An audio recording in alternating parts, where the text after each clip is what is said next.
Okay. So I'll start off a little bit with who we are. Carbon Co-op, we are a member organisation, and we essentially exist to help our membership take practical actions to reduce their carbon footprint and their environmental impact. The areas we work in are retrofit, energy systems, creative policy and citizen engagement, and energy justice. You can find out more about us on our website. We've done lots of webinars over the past year, so there's a lot of information on there for you. So I would like to introduce Helen Seagrave to talk to you from Electricity Northwest. Again, any questions, pop them in the chat and we'll speak to you again later. Thank you. Hi, as Marion said, my name's Helen Seagrave. I'm the Community Energy Manager at Electricity Northwest. And just in case you don't know, we own and operate the electricity network in the Northwest, and I manage the Powering Our Communities Fund, which supported this project. I'm very pleased to see the outcome of this project and take part in this event this afternoon to hear more about it. I personally believe it's essential that people are at the heart of the energy systems transition to make sure that we meet our net zero targets. And I don't think that's any more important than it is when we're considering energy efficiency measures which are in people's homes. Energy efficiency also has a very important play in reducing overall demand, and as a company it's important to us when we're managing the networks. We've developed proposals to support energy efficiency programmes in our next business plan, which will run from 2023 to 2028. And we're currently consulting on these proposals and we would like your views. So you can view our business plan in more detail on our web pages, and the current consultation is open to Monday, but we're always welcome to hear people's views on how we should be supporting energy efficiency. In brief, our proposals mean that we'll be looking for partners to deliver energy efficiency savings in targeted areas of our network, and we recognise that this will need to be done in collaboration. And the toolkit that we're going to be talking about today looks like it'll be very useful for anybody who's working with households on energy efficiency measures, and especially where those households may be in vulnerable circumstances. So I'd just like to say well done to Anika and the team for producing it. As I said, this project was supported by our Powering Our Communities Fund, which is an annual fund for community and local energy groups, and it will be open again later in this year for new applications. So I'm very pleased to see the outcome of this report, looking forward to the workshop, and yeah, thank you very much. Thanks, Helen. And now we'll hand over to Anika to tell us about the work she's been doing. Thanks, Marion, and thanks, Helen, for all your support. I really appreciated it. So, yeah, I'm here to talk to you about Retrofit for All, which is a project we've been working on over the last year and a bit. This first slide is just a picture. I mean, I'm quite into sci-fi, but I also just, for me, this picture kind of entails a bit of the heart as to why I sort of quite wanted to do this work. So it kind of fits in within our energy justice work, and it's from a film called Elysium, where, you know, it's kind of describing a sort of dystopian future where those that can afford it can live off-world on a kind of orbital, and those that can't are kind of living in quite a polluted earth. And I think whilst that's a bit more extreme than what we're talking about here, it's along those lines of, you know, we help a lot of people who can afford to pay for it to retrofit their homes to live in comfortable, warm, healthy environments that are, you know, low maintenance and low bills into the future. And really that should be available for all. And so it's kind of really about looking at what is it that we can do to make sure that energy efficiency schemes aimed at people that can't afford to pay for them actually meet their needs to be warm and healthy and live in sort of good homes. So I'll just quickly talk a little bit about the methodology. A lot of it was desk-based research. I also interviewed 10 people who were local authority officers, charity workers, a contractor and a journalist. Direct experience of resident clients didn't feature in this edition, but I would really like them to feature in future editions. And this work isn't intended to be static, but to be added to and continue to, hopefully with some of your input as we go into the future. So I just wanted to explain this term resident client. I coined it just in recognition that quite often funded energy efficiency schemes, the client refers to the organisation commissioning the work, so the housing association or the local authority or the another organisation. And so I wanted to coined the term resident client to denote the tenant or resident as a client alongside that commissioning organisation. So just a little bit to set the context first. So yeah, my apologies if I'm teaching anyone to granny grandmas to suck eggs here, but just a quick bit on where we've kind of got to with fuel poverty over the last 12 years. So according to government figures, there were 4 million fuel poor homes in 2009. There's been a number of schemes over the last decade and a bit. And in 2019, 10 years later, there was 3.8 million homes in fuel poverty. Now the definitions changed, so that's not completely accurate, but that's still quite a lot of homes. And now we're having quite a large impact through COVID and the economic impact of that. So, you know, we haven't made amazing, but lots of good work has been done, but there's lots more to do. And I think some would even argue that there's been, you know, the schemes of the last 10 years has been a real loss in public trust, in industry confidence, and also little clear idea of how much those efforts have reduced emissions and improved lives.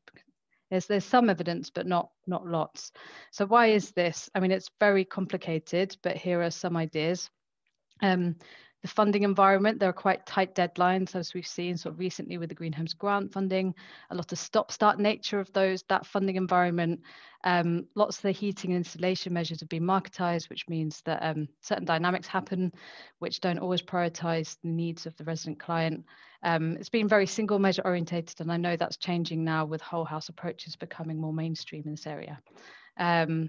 The supply chain, I mean, a lot of this work's been done by large-scale tier 1 contractors, and some of the research I've done sort of talks about whether they've got too much power, and therefore you have this kind of profit-orientated over outcomes-orientated approach. And often these large contractors aren't suited to resident-client relationships. They're business-to-business organisations, not business-to-household organisations, which means that, you know, you sometimes get issues. You know, local authorities have got a lot of restrictions around procurement and capacity issues, which means it's difficult to do things a bit differently, although some have been doing things differently, which is quite impressive. And resident engagement, like really crucially, I guess the question is this being valued and resourced, and who holds the responsibility for being a resident advocate? So, you know, there are concerns around quality. I know lots of people have seen these images from Preston, and I'm really pleased to have someone from NEA Felipe talking about the work they're doing there to remediate these homes. But these are really significant concerns, and whilst this is one of the worst cases, there's been a lot of reports done about poor practice being quite endemic within this industry. There has been a lot that's been done in this area, sort of the Each Home Counts, lots of work around retrofit standards, which has been really great, work around sort of supporting contractors to become more regulated through Trustmark, and the recent PAS 2035 process standards. So there's a lot of really good work being done. But it was my guess that without addressing kind of these larger factors like limitations around government funding, procurement issues, construction industry issues, importantly, problematic attitudes towards those in poverty, we might not be able to solve fuel poverty. So obviously I'm saying lots of big things there. This research couldn't answer all those questions. It was just stuff that, you know, I was interested in.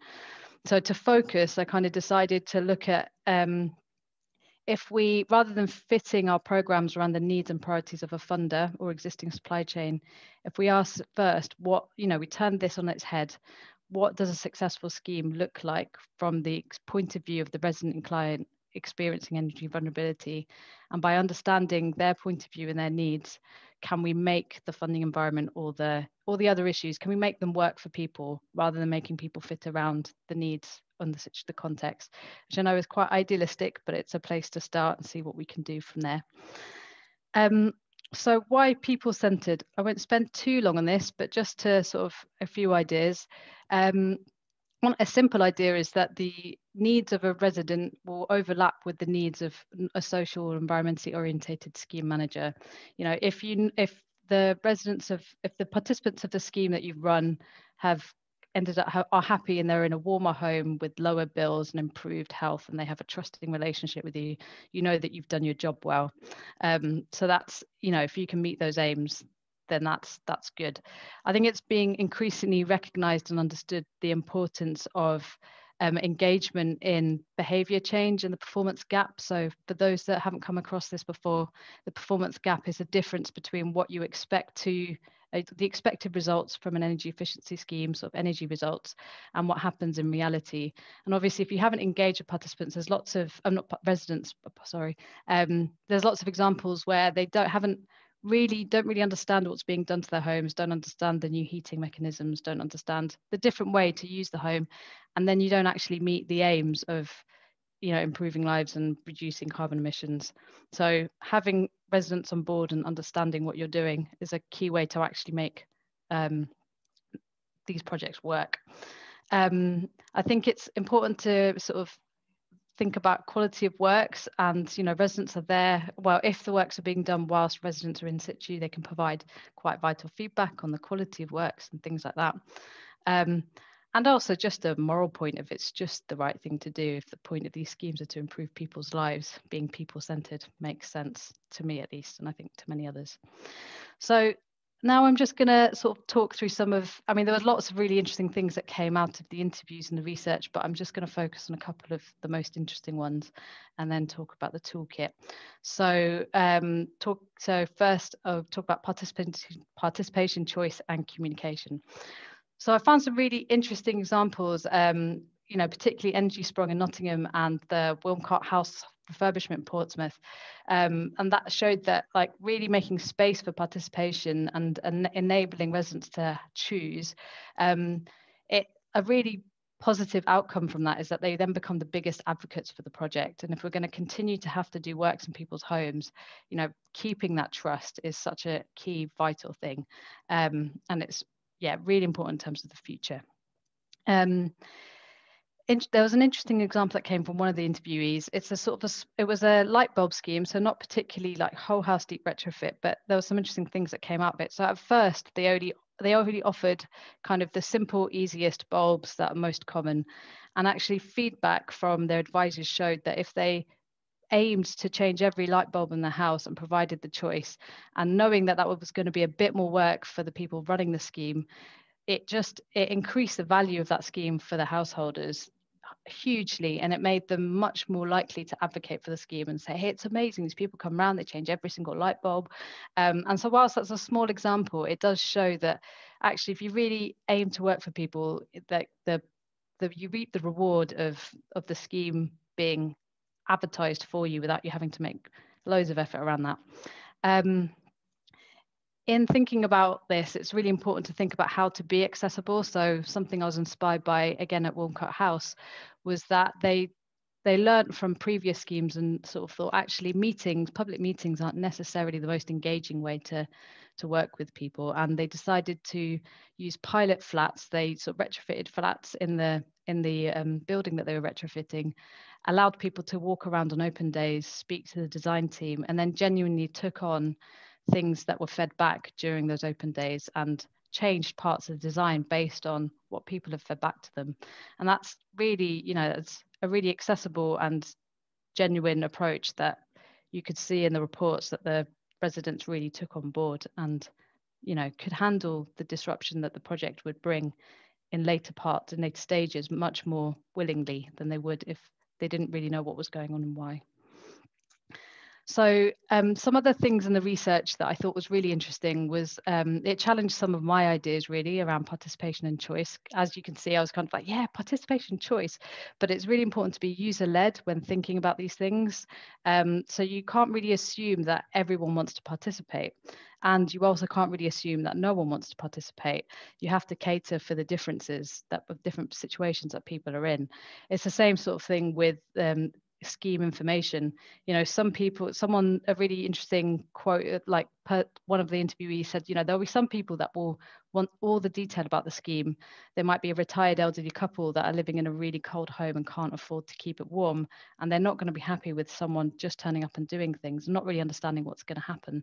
So, you know, they'll need to be able to read all the terms and conditions. There might be some other people who are living in quite difficult and chaotic environments and might not even read the brochure or might just read the front page. And it's about, you know, being able to be accessible to all the different needs of people in that situation. it's also important to not assume that people just want anything you can give them for free. And also it's really important to value the things that resident clients might want that have got nothing at all to do with energy efficiency, because at the end of the day, it's their home. And what might be really, some of the project in Nottingham showed that what was really important to those residents was an outdoor tap. They're really pleased about that, and the colour of the external installation works, or a larger living space that's been cleared because they didn't have to have a gas boiler in there anymore. And it's really important to respect what people value, because at the end of the day, you're working in their homes. They aren't sort of targets to meet energy efficiency requirements, which is often the way that we end up thinking about people in this sector. But they're people who live in homes. And if you can really respect that, I think, again, you'll reap the reward of that.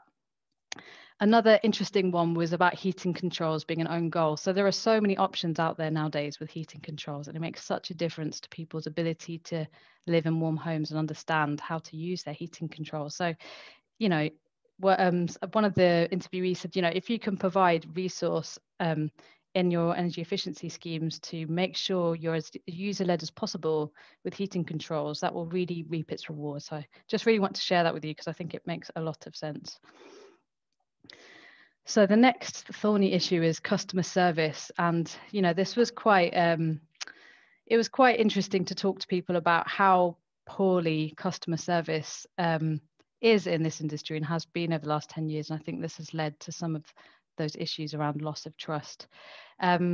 So in this, obviously installers are a key part. They're often relied upon for the engagements of the getting people's initial sign-ups, for the assessment stage, obviously for the installation phase and the handover. And I think that's particularly the case when you have local authorities that are very under-resourced and can't resource these particular parts of a scheme. So they have a lot of direct contact with resident clients and are sort of key in people-centered approaches. So part of the issues are sort of lots of missed appointments, delays, really poor communication, in some cases a poor quality of works, a loss of goodwill. There was a really sort of disturbing comment I read in one report where someone said, well, the tenant's getting that for free, so shouldn't complain. And I think that's a really kind of very problematic and nugget. Like, I think the nub of this problem is an attitude to people who are getting things for free, really. When I spoke to a contractor, they had some really interesting insights. They said the level of and quality of work that went into it, if you were paying out of your own pocket for this work. So they were talking about an external wall insulation scheme in an area where some people were private homeowners and others were council tenants and got it for free and others had to pay. So if you were paying for out of your own pocket for this work, or if it was being done through the scheme, was quite marked.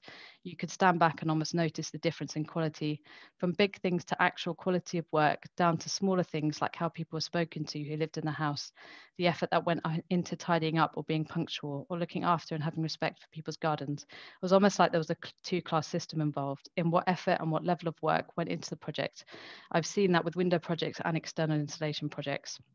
So that's really troubling, and I think it's important to consider the impact of things like that. And there was I'm just going to read you another quote from another interviewee that I thought really hit the nail on the head as to why this is such a problem.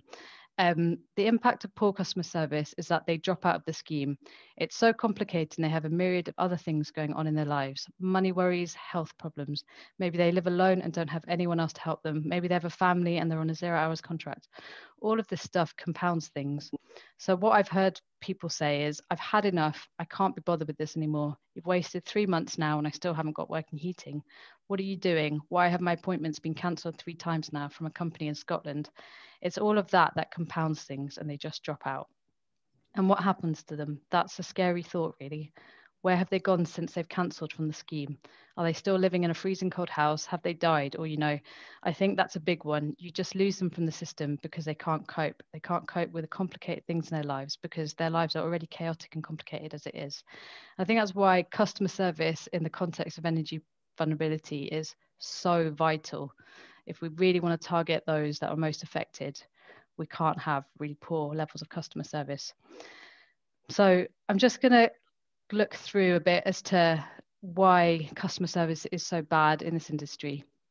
Something that came out of the research was this idea of contractors not being local.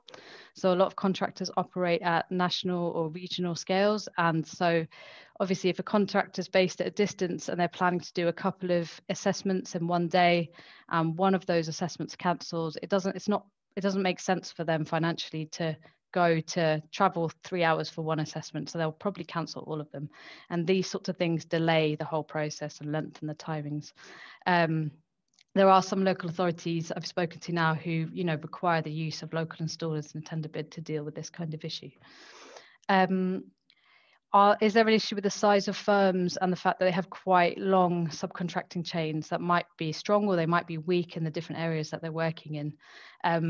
Are these subcontractors less invested in good client relationships? Is this a reason why energy efficiency is why customer service is so bad in this industry? Possibly. So then my assumption was, well, small is better, but actually that assumption was challenged by another interviewee that said, actually they had a small local firm undertaking eco works in the area, but the customer service was still quite bad. And that surprised me. But he said, well, they know their market is still huge because people will be able to access these measures for free. And they don't have to rely on good relationships the way a small builder would rely on good relationships and referrals to continue their work because of the way that eco is organized. So it doesn't really matter to them if they discard lots of customers and don't treat them well because they know there'll always be more.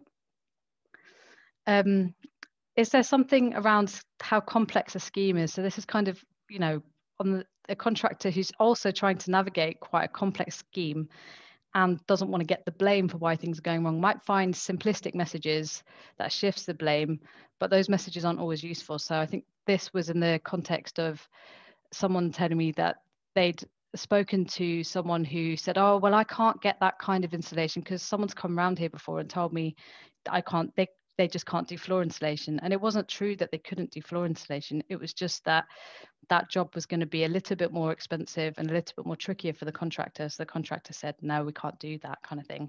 And that message was understood as that's just not possible for my home, which isn't really useful in the context of needing to retrofit all of the homes in the UK.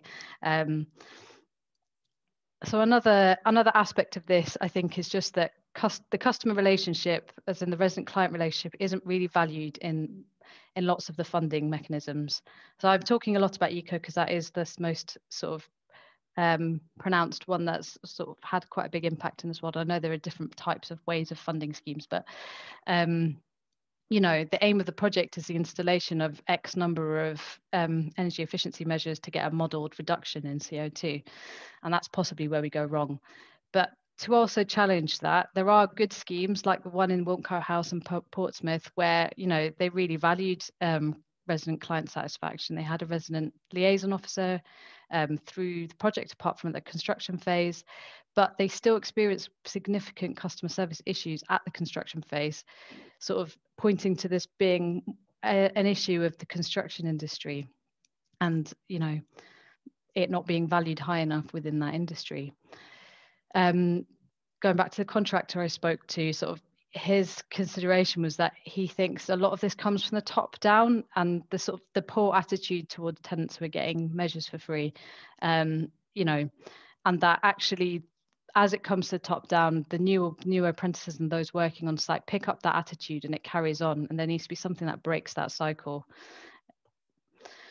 So to focus on what we want is, impeccable customer service, particularly in the context of energy vulnerability for the issues that I spoke about earlier. So this involves very frequent and clear communication, not assuming, as I said earlier, that the client will read the paperwork, but calling them and using different ways of communicating to ensure that they understand, making sure that the appointments are kept to, and if they can't be kept to, explaining why, so that people aren't just left in the cold and don't quite know what's happening. Doing a lot of hand-holding and reassurance. And I think for all of this to work, a people-centered customer service needs to be really valued and resourced. And I think that's central, resourcing this kind of thing in these schemes. So, is there the space for a single point of contact that works for a resident client who's got the power and the understanding of the process right through the scheme, including the on-site phase. Now, I know this is in PAS 2035, and the Retrofit Coordinator is meant to officially has this role. And I know it's been raised quite a lot that there is a conflict of interest, because often, you know, contractors can employ retrofit coordinators. So who is, you know, is that retrofit coordinator then able to perform that? That would be an interesting thing to talk about in the Q&A if anyone would like to. I think what's been really interesting in this area is that the local authorities, where they've had the staff capacity and the financial resource in-house, have definitely been able to support a better process overall. They've been able to have a dedicated client and resident liaison. They've been able to have in-house assessors. They've been able to oversee technical aspects and sign off works. And also, you know, some of the local authority officers I spoke to have been able to check in with residents 12 months afterwards and have that kind of ongoing relationship with, you know, citizens in their area. And I think that's really good, and increasing the capacity and resource available to local authorities could be a real useful thing here. They can do things like make requirements for local contractors in their bid. And, you know, I wonder if, I don't know enough about this, and it'd be interesting to hear from people in local authorities in the room if they know anyone knows about procurement, but can they increase the value of customer service in the tender bids that go to contractors? How can they make sure that contractors really value customer service? You know, that would be an interesting thing to understand, which I don't yet. So to move on to quality and trust. So coming from an energy efficiency world, you know, quality is really important to me and a lot of the people I work with, and I assume that would be the case. But through doing the research, I kind of was reminded that actually people trust, like what's more important is that they trust people who knock on their door, and they expect the quality to happen. They won't be checking the quality. They'll have an expectation that, you know, the trusted intermediary, like a local authority or a resident or a housing association or a charity, will be able to deliver on that. And so really what's important here is managing expectations and managing the schemes well. And I think this kind of expectation management has to happen really early in the customer journey. And I think this is particularly difficult because obviously people who are in quite difficult circumstances will often hear what they want to hear, but I think that's why you need to put more effort into making sure that, you know, people understand disruption, understand what's possible, and what the difficulties might be. So this is just a little, I'm wondering, can we put people more at the center of the design of the schemes rather than treating people as targets? There was one local authority interviewee who talked about a project they did where they would go into a home and just talk to the householders about energy efficiency and find out what to do in that particular home, you know, really a bespoke approach. And I know that takes a lot of resource, but possibly more resource on this aspect of things is where we need to be. I think so. I've sort of found to date that like local authorities and other social actors really do see the value of a people-centered approach, and often a lot of their energy is taken up fighting against the marketization of energy efficiency measures, where clients are treated like targets, and that's the kind of strain in the system. And it would be really great as just sort of potential for future research to look at what would a people-centered funding approach look like to this? What would a people-centered procurement approach look like? What would a people-centered policy environment from national government look like on this? And it would be great if those that are really trying to be people-centered on the ground weren't having to fight a very target-based approach, but instead had a funding and policy environment that supported them to do their work the way they want to. So obviously the research was quite interesting and wide, but I sort of thought, how do I make this useful for people?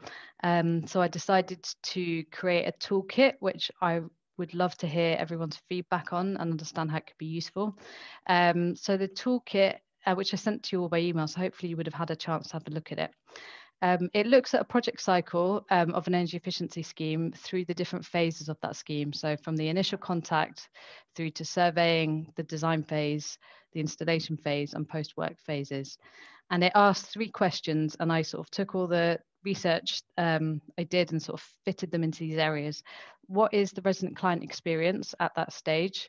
It's to say perhaps understand and trust what's being planned, for example. Why is this important, particularly in the context of energy vulnerability? And what can be taken into account by scheme managers at this point to ensure that they meet their sort of needs of resident clients? And I sort of put in a little checklist for each stage to hopefully make things simple. So yeah, I'd be super interested to hear what people think. That work isn't intended to be static. I'd love it to be added to and evolve with continuing research. I've already spoken to people at the NEA who are going to be talking next, and I would love it to add in more direct experience from resident clients and from other people who are running schemes like this, so that we can grow this toolkit. So please do get in touch if you'd like to contribute to its continuing evolution. So that's it from me. I'll hand over back to Marion. Thank you very much. Thanks so much, Anika. It's so good to hear about how we can actually make things more people-centred and hopefully get some better outcomes. I'd like to introduce now Felipe Amarante from National Energy Action, who's going to talk about the Warm and Safe Homes project in Fyshwick in Preston. Take it away, Felipe. Hi, Marianne. Thank you very much. I'll share my screen now. Oh, you have to stop your screen sharing, sorry.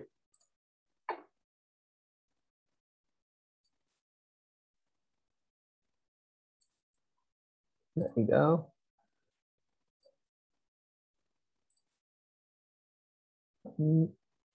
Can everyone see the slides?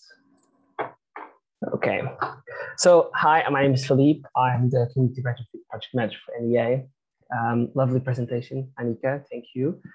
I have here Lorraine Donaldson with me, our head of major projects, and Lorraine, feel free to jump in case I leave something behind. So to start with, we're going to show a small video with pictures of actual properties that we have found and actual situations that we have found in Fyshwick. It takes more or less a minute, and it shows a little bit of what the Preston retrofit disaster was.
So how we started this, our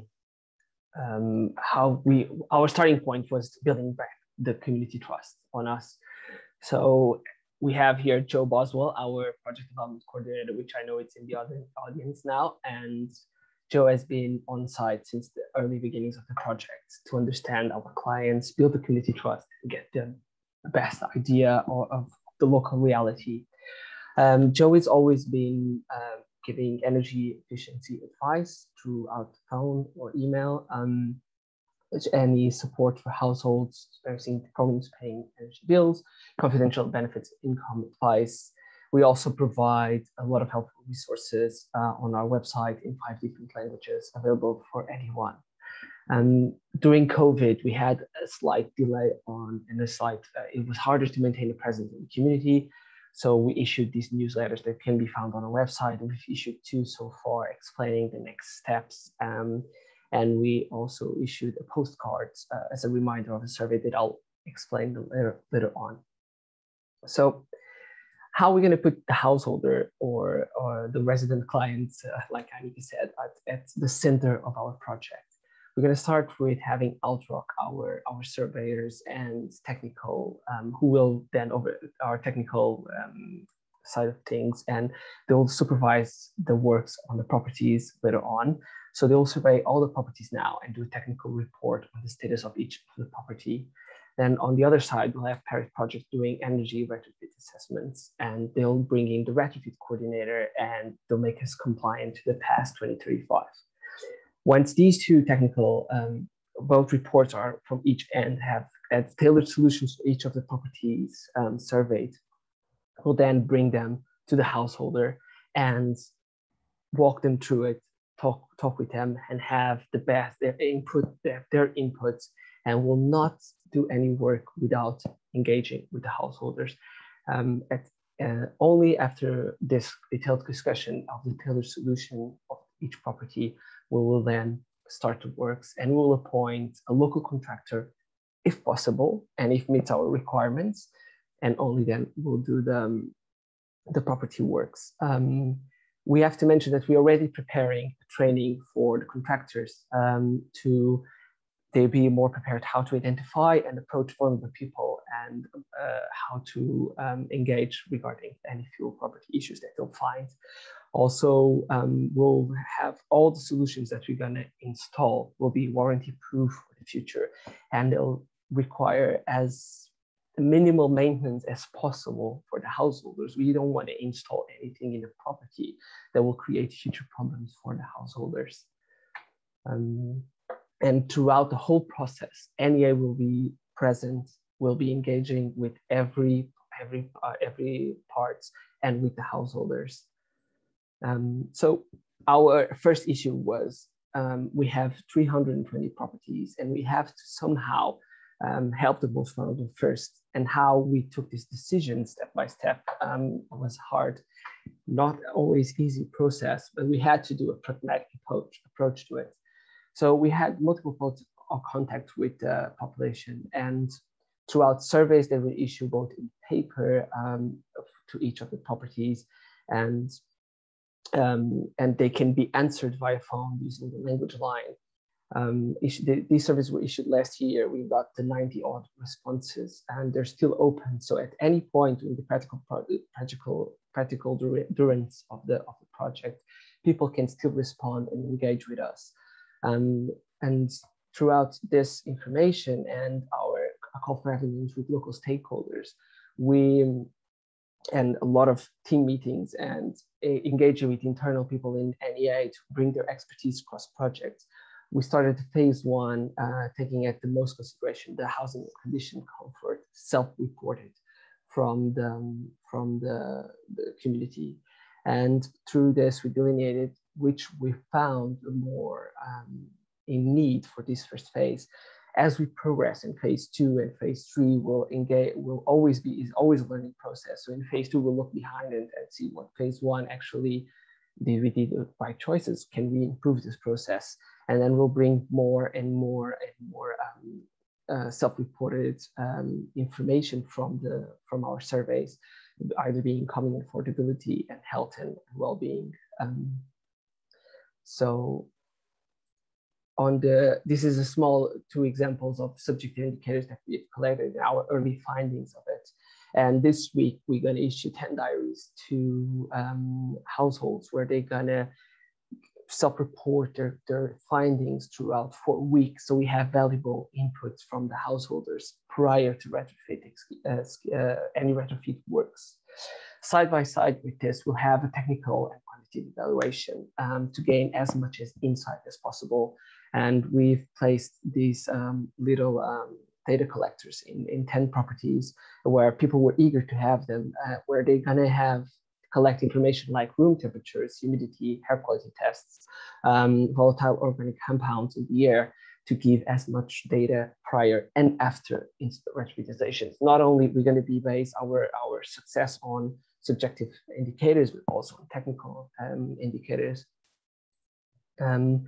throughout the whole project, we'll have what we call the project oversight group.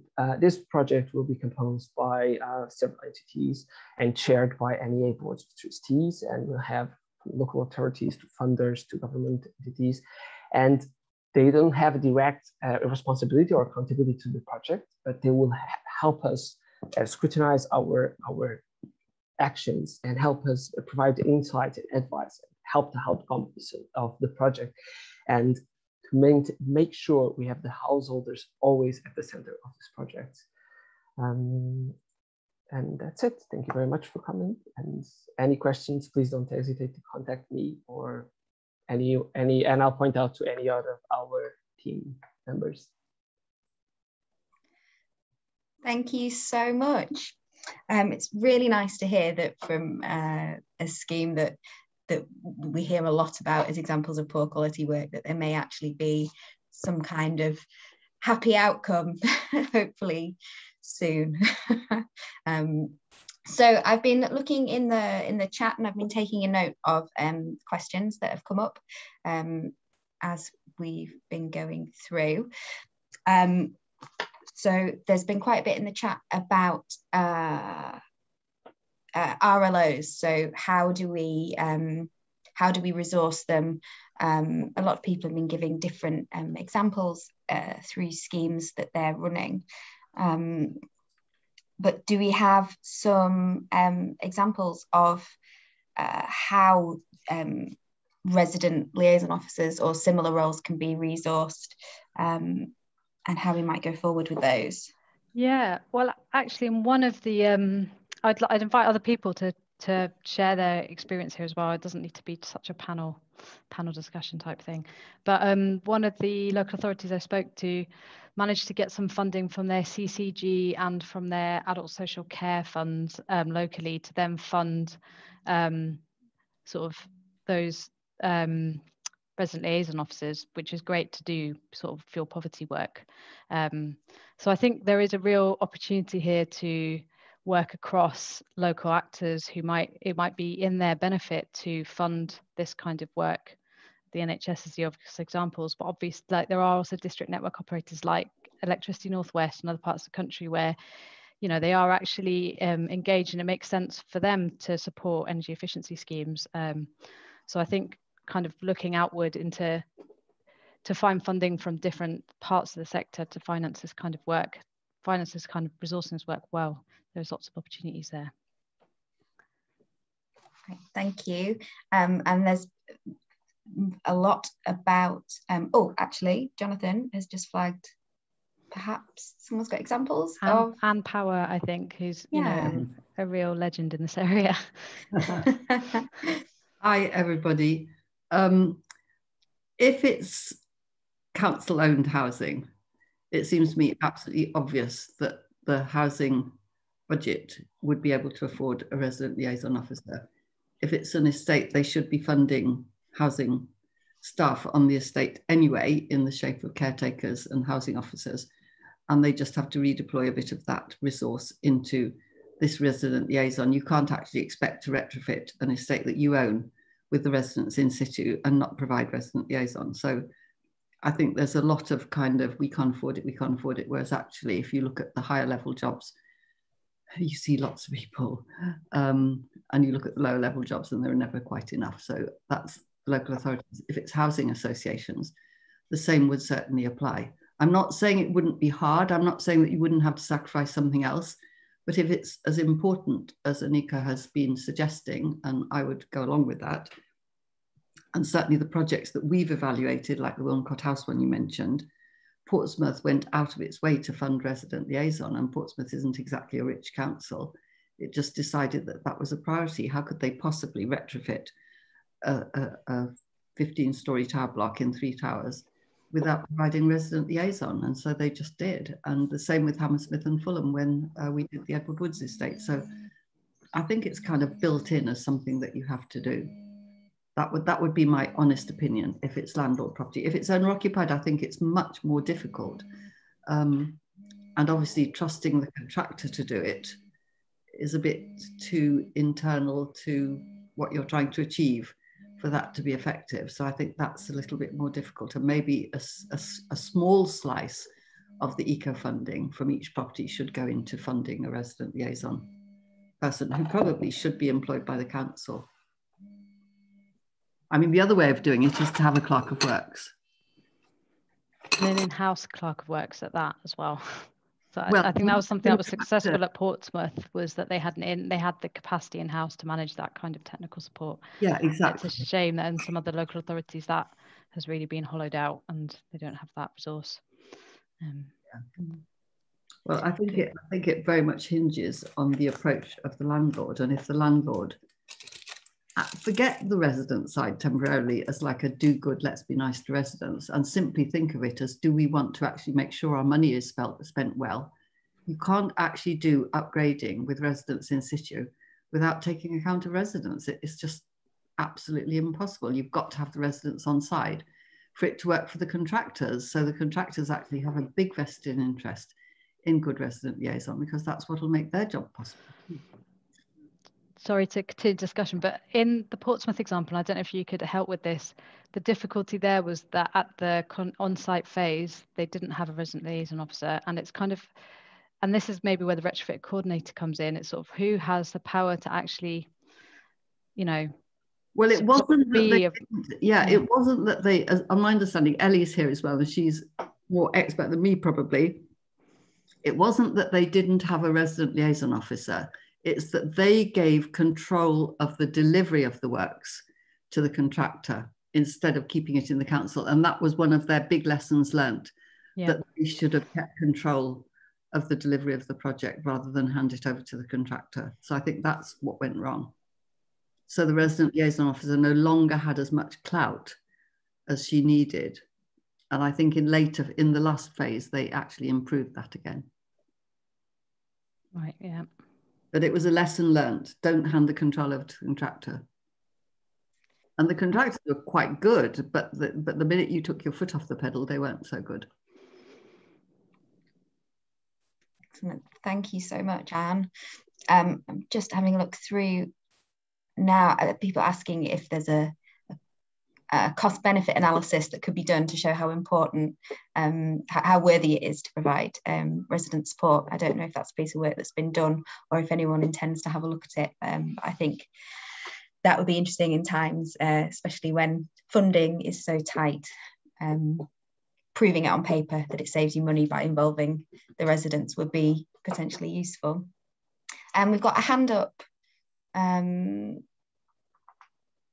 Sorry, my screen's really tiny and I can't read your name. Hi, I am Ithia. It's difficult to pronounce, so don't worry. Can you hear me? Yes, we can hear you. Good. Thank you very much for all the talks. I think they were really, really interesting. So I am a project officer for ChangeWorks. So we deal with energy efficiency large schemes.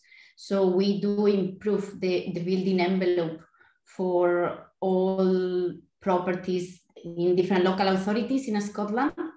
And what you were saying about the RLO, I just wanted to share my experience. So basically ChangeWorks will liaise between the local authority, which will be our client, and the householder, which will be the local authority client in a way. And we liaise with the contractor in between. So basically from my point of view, so I still deal with lots of different projects in Fife, in Midlothian. Also, it was mentioned in the chat about Peebles. So I worked there for a while in a few projects that we had about external wall insulation, internal wall insulation, and lots of other different energy efficiency measures. And the RLO role is key and vital for the success of the project in every single area. Actually, in our projects, this is part of the contract. So it depends how the scheme is being tendered. So it's based in different contracts. So basically, ChangeWorks does as well the tenders for the local authorities. So we do have as a requirement a full-time RLO.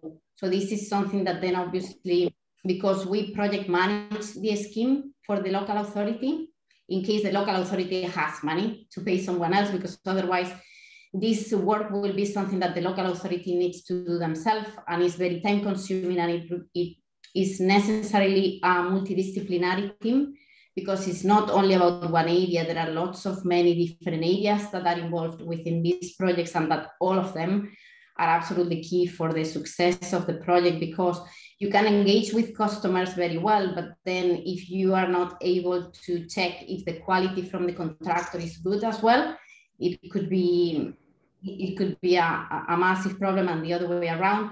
And something that I wanted to highlight as well is the importance of the monitoring and evaluation at the moment. We do as well have lots of different reports, and we are always measuring that what we are implementing, so the measures that we are installing, make sense, because end of the day, as we were saying, we sometimes are offering these measures as free for householders, and sometimes I just have the feeling that they don't appreciate that they cost money. So this money comes in my case from the Scottish government, so they have these amazing projects that I hope could be everywhere around the world. So basically, I just wanted to share a little bit about my experience. So thank you. Thank you so much. I think it's really useful to hear from lots of different people as to how things have worked on different projects in different places. We've got there's some chat at the moment about how past 2030 and past 2035 fit in with all this. See, we have the Retrofit Coordinator, but when you're having these long chains with lots of people involved, who's accountable to whom? How do we manage this? Who has the responsibility to deal with the tenants? And also, who is the provider? Specific question here from Nick. Who is the provider accountable to? Are they accountable to the resident or accountable to the provider that's delivering the scheme? Sorry, I haven't quite got the question. I know, sorry, it's quite a difficult one. It's about how do you manage those different relationships with who has responsibility to whom. I think it's one that probably goes down the line of how the contract is arranged and the tendering process, probably. I guess this is what's really interesting. I guess what Itza said before from ChangeWorks is kind of having, from the point of view of the resident client, I guess what's important is that there is someone who is their contact, who has some power, who can make sure that they are treated well within the process and their needs and concerns are seen to. And there can be some quite complex systems in which this kind of work happens, as has been described. So I guess with every project will be different, but it's kind of taking the point of view of being in the resident client's shoes and understanding who is their point of contact and what kind of power do they have and how independent are they or not, and making sure that there are, like, dealing with the conflict of interests that come up in those situations. Nick's got his hand up. Do you want to take yourself off mute? Did I articulate your question well? Hi, thanks, Marion. Yeah, no, just to expand on that, and I think it goes back to what Anika says right at the beginning. It's like turning it on its head and putting people at the centre of this. And this is just a thought. I'm not saying to do this because it will kind of throw people into turmoil. Is that with the previous and with the Preston experience and that whole external wall insulation, the confidence is really at a low. So if you like, the complaint process, there is a term that's used, is complaints are gold. They are the nuggets to improve. And if that is if you can promote this very open, transparent, but obviously how that is managed, because you could end up overloaded and you need to manage that. So it's just a thought. Strengthening the complaints process. Yeah. We've got a direct question for Philippe about asking, are the local installers that you use past 2030 accredited, or what barriers have there been with respect to eligibility of trades for funding versus being local and trusted? Thank you, Marion. Chris, we have several criteria ongoing. So one will obviously be, they have to be accredited by past 2035. Another one will be, they have to be approved installers by our EWI suppliers. So we want to make sure our EWI suppliers will have to inspect the works to provide the warranties most likely. So they have to have this connection between them. Another one will be they have to be vetted by our consultants, either Aldrock or Parity Project. Well, either no, both. And also vetted by us, where we believe, like Anika said, they will have impeccable customer service, and that's the heart of our decision, I would say. And yeah, that's it. Thank you so much. I think that is definitely something really difficult, and we've got a follow-on question here about from Lydia, saying that subcontracting is so normal now. We're aware of how long subcontracting chains can get. How can local quality control be introduced? That's a good question. We will try to avoid as much as possible to create subcontracting chains. That would be my straight answer to this. So we want to, if we cut all the middlemen we'll know who's on site. We'll know who's knocking at doors. We'll know who is representing NEA on site as well. And we want to make sure they have impeccable customer service. I really like that phrase, Anika. That actually came from one of the interviewees, and I thought, actually, I'm going to carry on using that because that's a good way to talk about it. Can I just add to that? Sorry, just in terms of what Philippe says, he's absolutely right. I think the important point for us here as well at NEA is that what we will never do is we'll never lose touch with the householder. So for all the process might involve other key players, we will always retain that contact with the householder, so that they've always got us as their fallback. So they will have contact with the surveyor, they will have contact with an installer, but we will maintain that consistency throughout the process. And that's been really important to us. We've yet to do this and deliver it. So, you know, the proof of the pudding is in the eating, but ultimately that's the way that we see this working. Fantastic, thank you, Lorraine. I think that is very important, having a single point of contact. If you're a resident in one of these schemes, you want just one phone number to call instead of having to work out who the right person to talk to is. There were several questions earlier on, or some chat around redress. So obviously one of the issues in Preston is that the issues weren't fixed because the contractors went bust. Any ideas, or what are people's thoughts on how to manage redress? It can be specified in a contract, but in the situations where a contractor goes bust, how can residents of schemes that have been delivered poorly seek redress and get their issues remediated? Again, I think part of the problem with Preston was that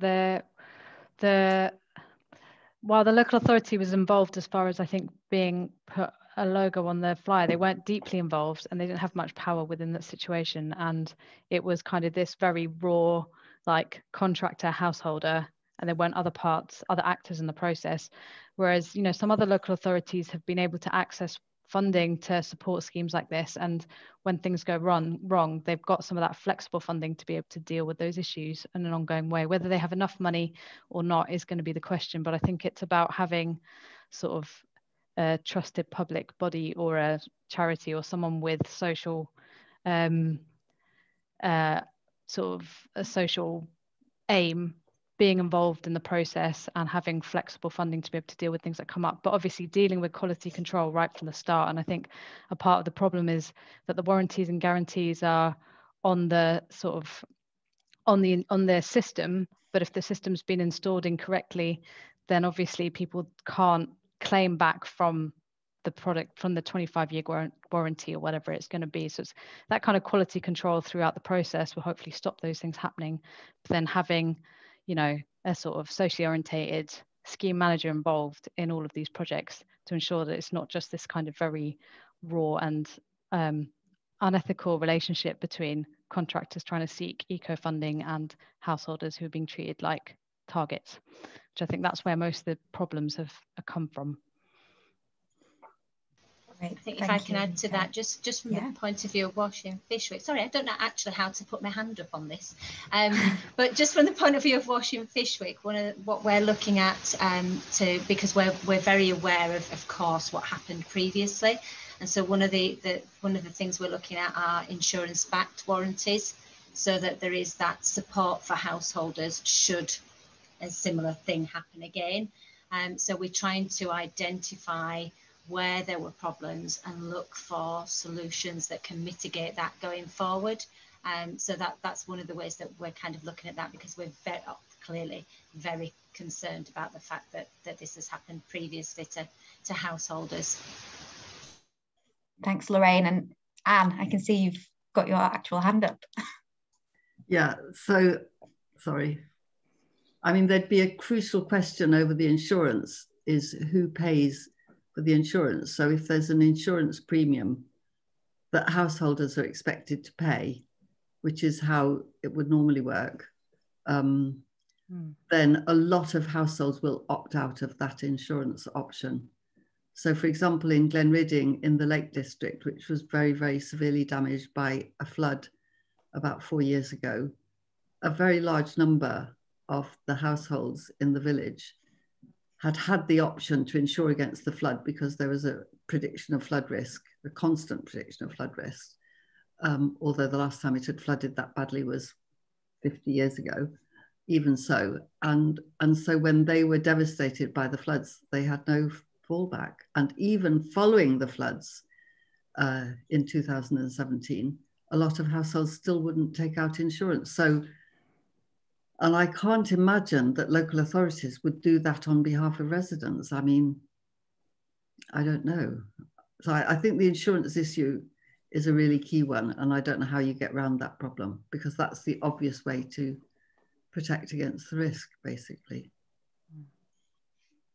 Thank you, Anne. I think it's, you've put your hand up again. I think chatting about, Thank you. So I think that's a very good point, what we are discussing. So according to the projects I'm dealing with, so I know that there is a 12 months defect period after the completion date of the project, which basically means that you don't pay the full amount to the contractor. You hold some money, so that is called a retention of a percentage. And then after 12 months is a quality insurance inspector goes there and checks that everything is okay, which means that if there are any problems that came up during that year, then they will be covered through the contract. Also, according to our projects, if for whatever the reason the contractor that has been appointed for that project is not able to deliver the project, then you can change to another one. But obviously, in order to do that, there has to be a follow-up of the project. The same with the quality. So when you check every day, you are able to kind of create solutions easier than if you leave a project. Obviously, I'm not entirely sure about what were the main problems for the project that you were speaking about. But obviously, it's like everything. When you are every day checking something, you notice something very quickly. Whereas if you leave something, then it's like, okay, let's have a look in 6 months' time. Then obviously, it's more difficult. Then that's actually, all. Thank you. I spoke to one of your colleagues, Gary Miller, as a part of the research, and actually, I was interested to hear that they had a sort of a quality inspection team on site every day whilst installation works are going on, as a way of managing this issue of quality. And it's kind of difficult that that's what has to be done, but in that case, that was a way of dealing with the issue. And I think, working with the construction industry around this, I think, is a really sticky and difficult issue, but one that perhaps needs to be worked on. I'd be interested to know anyone who's more experienced with, procurement and bids. How do you manage tendering for contractors and really valuing customer service and resident liaison through that?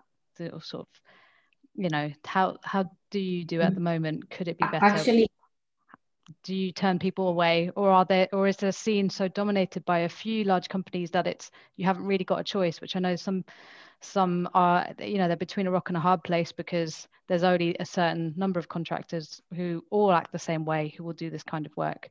And maybe it's development of the supply chain and working to develop the skills of local respectable suppliers and contractors to do this kind of work. Maybe that's part of the solution. Which, conversely, there's benefits, particularly for local authorities who want to work to retrofit, able to pay homes as well, sort of working with a sort of the smaller trades and suppliers. So I'm kind of moving into other parts of my work at Carbon Cop, but I think that is a really key to retrofitting on a larger scale, is supporting the local building industry to take on this kind of work, and maybe not taking the easy option of just contracting out work to one company, but working with a selection of smaller local companies who you've brought into this system and who appreciate customers, like quality and good client resident client relationships. Maybe that's part of the puzzle. And I think Nick's picked this up just now in the chat, saying procuring, keep it small, keep it local and contained, plus social value scoring, which I would generally agree on, having done some social value training. Nick, you've got your hand up. Yeah, just to add to that, I work for a local kind of social enterprise in the northeast, and we provide housing and bring back empty properties back into use. So this idea of trying to create employment and training opportunities and upskilling local communities who are within those communities that you're working with is a real valuable way of doing it. It is a real challenge in terms of procurement because of the rules, and particularly when you end up partnering with, whether it's local authorities or other statutory or other publicly funded bodies, is that you end up having to go by their procurement rules. So it becomes really kind of a bit of a challenge, but it's something that, yeah, can be worked through, I think. Preston are doing a grand job in terms of, I think, that kind of, yeah, the Preston model to, in terms of the, the economy and stuff like that. So yeah, keep it local. So I'm using my sort of facilitator privilege to butt in a lot. I know Plymouth are doing some really great work here, as well as Plymouth Energy Community, who are very closely related to Plymouth City Council and work. They're not restricted by the procurement rules that Plymouth City Council are, Plymouth Community Energy, so they can then procure this kind of work out in much simpler ways that do prioritise the local businesses and local upskilling. So there are ways around it. Yes, there's been a comment from Lydia about needing to be a lot more training at different levels, including QSs, lots of basic skills. Wondering, the question at the end is, what comprehensive approaches have been made to training providers and their unions? Does anybody know?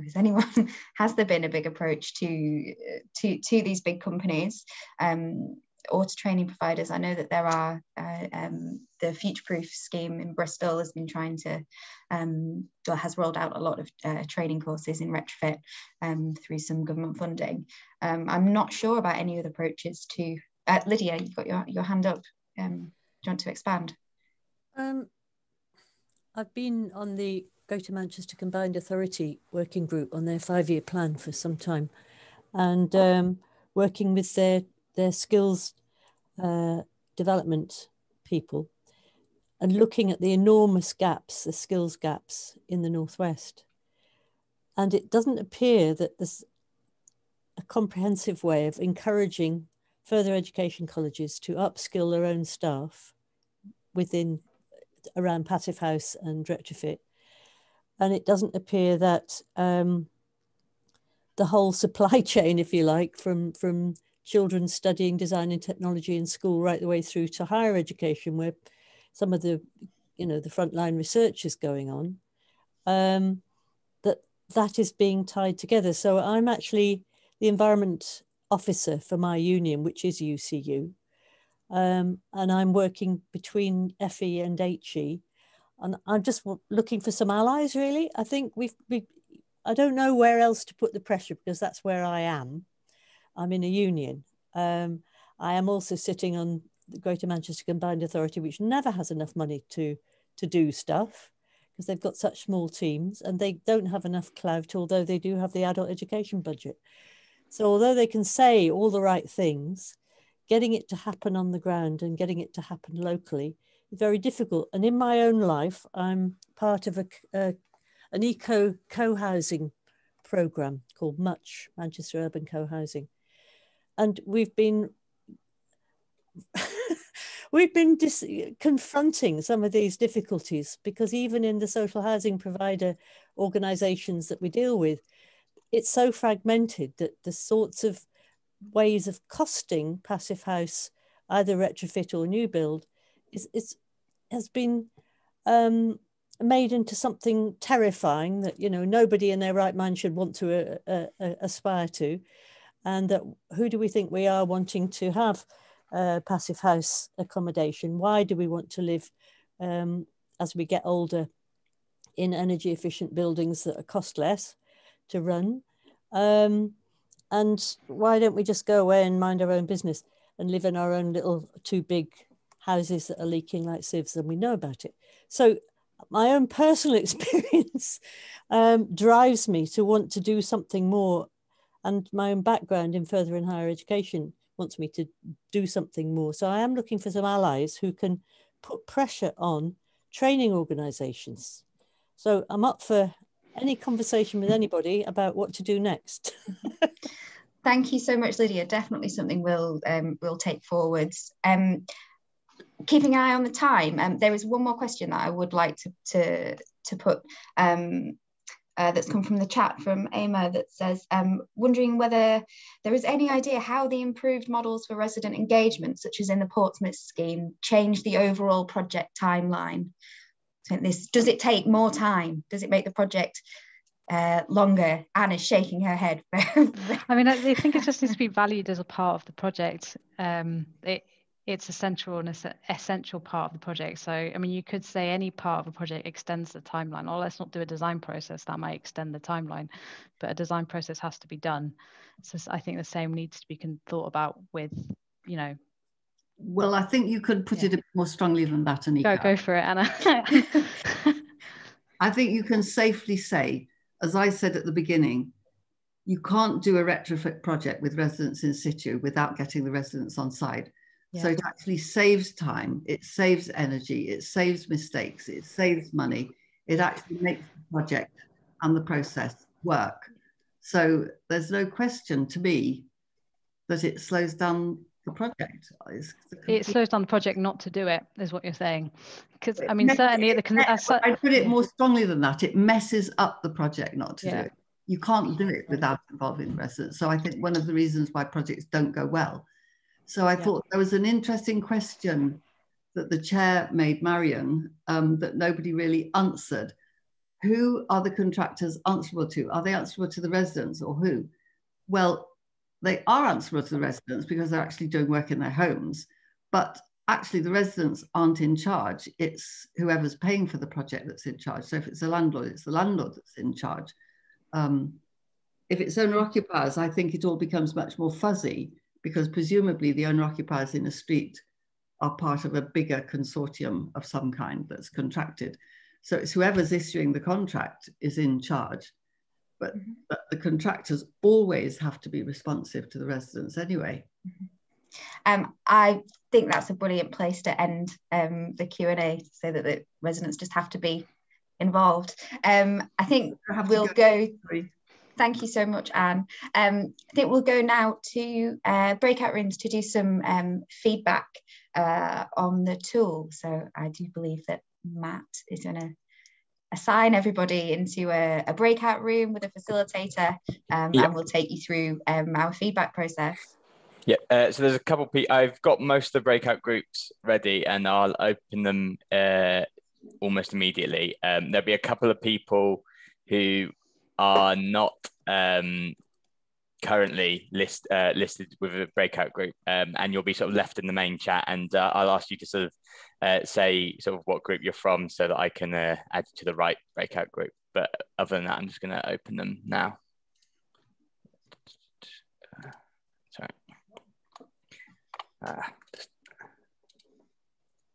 Sorry. And thanks to all those who have to head off. Great that you could be in it so far. Cool. You should have the message inviting you to join a relevant breakout group. Thank you, Matt. Can you set a timer on the breakout rooms, or I can set a timer that's on my head and tell people when to come back. Brilliant. Yeah, if you could give us 15 minutes, that'd be lovely. Sure. And thank you. Anne Vanna and George M, I don't currently have you assigned to a breakout group. If you could just let me know sort of, are you sort of from an academic background, a community organisation, or a local authority, or anything like that, and that might help me decide which group to put you in. Academic organisation. Cool, I'll put you into the academic group now. Thank you. And George? Are you there? Yeah, sorry, I can't hear you at the moment. Oh, there you go. Yeah, sorry, a community organisation. Sure, I'll put you into the community group now. Just playing up a little bit. Sorry. Cool, there you go. You should have the invite. Yep, thanks. And we have a couple of people that seem to have not accepted, but I think that's... have you, Chris and Amar, have you got an invite to join a breakout group?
Hello. Have we got everybody back?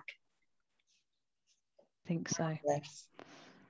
Right, we got some, we've captured some great feedback. I'm sure the other groups have as well. So to wrap things up, as we're at the end of our time together, I'd just like to say thank you to everybody for joining us this afternoon and for feeding back on the toolkit. It's so important. I'd like to echo what Anika said earlier, that this is not intended to be a static tool. We want to hear from you if you use it, if you don't use it, what you think is good, what you think could be improved. We really want to hear about this, and work will we do have funding to continue with a couple of iterations to make sure that it's really useful to people. Anika, please. Well, also just not even just whether it's good or not, but like if some of the detail within the toolkit, it's missing something, it's like, actually, do let us know and I'll add it in. It doesn't take much to add that into the design and get it redesigned slightly to add in some of that stuff. So, you know, you're working with people on the ground. It'd be great to hear from you. If you read stuff in there that if you think there's something missing. And if there's sort of future developments of it that you think are a good idea, do just give me a shout or just work on it. It'd be great. get some more of a people-centered approach to this kind of thing. Anyway, we should let you go because it's 4 minutes past now, but thanks so much for taking the time to come along today. Thank you, everyone, and take care of yourselves and goodbye. Yeah, thank you, guys. Thank you. Thanks, everyone. Thanks a lot. Thanks, everyone.